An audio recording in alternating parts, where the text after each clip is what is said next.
వివేక హత్య కేసులో దర్యాప్తు ముమ్మరం చేశారు అధికారులు. కడప జిల్లా పులివెందులకు సిబిఐ అధికారులు చేరుకున్నారు. మాజీ మంత్రి వైఎస్ వివేకానందరెడ్డి హత్య కేసు విచారణలో భాగంగా వివేక పిఏ కృష్ణారెడ్డి నివాసానికి సిబిఐ బృందం వెళ్లింది. 2 వాహనాల్లో వచ్చిన సిబిఐ అధికారులు కృష్ణారెడ్డి ఇంట్లో లేకపోవడంతో కుటుంబ సభ్యులను విచారిస్తున్నారు. అయితే కృష్ణారెడ్డిని అరెస్టు చేసే అవకాశం ఉందని తెలుస్తోంది. రైట్, మొత్తంగా వివేక పిఏ కృష్ణారెడ్డి నివాసానికి సిబిఐ అధికారులు చేరుకున్నట్టు తెలుస్తోంది. తాజా సమాచారాన్ని మా ప్రతినిధి సుధీర్ అందిస్తారు. సుధీర్.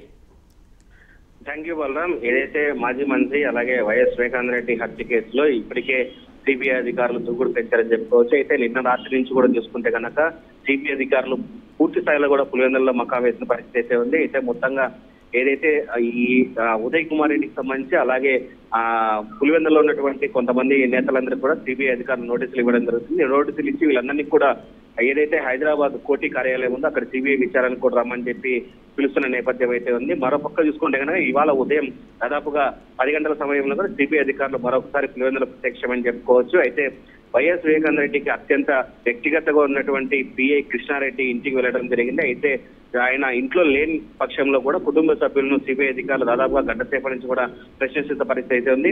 అయితే ఇప్పటికే 2 బృందాలుగా వచ్చినటువంటి సిబిఐ అధికారులు ఒక బృందం ఏదైతే పిఏ కృష్ణారెడ్డి ఇంటికి వెళ్ళడం జరిగింది. దాని తర్వాత ఇంకొక బృందం ఆయన లయోలా కాలేజీలో జాబ్ చేస్తారనే నెపంతో కూడా అక్కడికి లయోలా కాలేజీ దగ్గరికి ఇంకో టీం వెళ్ళడం జరిగింది.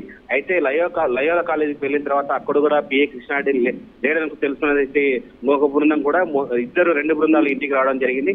అయితే మొత్తంగా పిఏ కృష్ణారెడ్డి ఎక్కడికి వెళ్ళాడు ఏంటనే ప్రశ్నల వర్షం కూడా ఆ కుటుంబీకులను అడుగుతున్న పరిస్థితి అయితే ఉంది.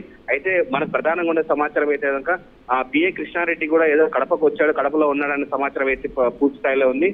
మరో పులివెందుల్లో ఉన్నటువంటి కొంతమందికి అయితే తెలియని వ్యక్తులు కొంతమందికి దాదాపుగా సిబిఐ అధికారులు నోటీసులు ఇవ్వడం జరిగింది. మరోపక్క చూసుకుంటే కనుక సిబిఐ అధికారులు పిఏ కృష్ణారెడ్డి కావచ్చు కుటుంబ సభ్యులకు వాళ్ళకు కూడా నోటీసులు ఇచ్చి ఆయన అయితే అరెస్ట్ చేసే అవకాశాలు అయితే ఉన్నాయి. ఆయన కూడా అరెస్ట్ చేసి ఏదైతే హైదరాబాద్ సిబిఐ కార్యాలయం ఉందో సిబిఐ కార్యాలయం కూడా తరలించే అవకాశాలు ఉన్నాయి. అయితే పిఏ కృష్ణారెడ్డి సమాచారం ఇప్పటి వరకు తెలియదు. ఆయన ఎక్కడ ఉన్నాడో ఏదైనా దానిపైన కూడా కొద్ది క్లారిటీ రావాల్సింది. అయితే ప్రస్తుతానికి కూడా సిబిఐ అధికారులు ఇప్పటికి కూడా ఏదైతే ఆ పిఏ కృష్ణారెడ్డి ఇంట్లో కూడా ఇప్పటికీ వాళ్ళ కుటుంబ సభ్యులతో మాట్లాడుతున్న పరిస్థితి నెలకొంది. Babu. Right, thank you Sudheer.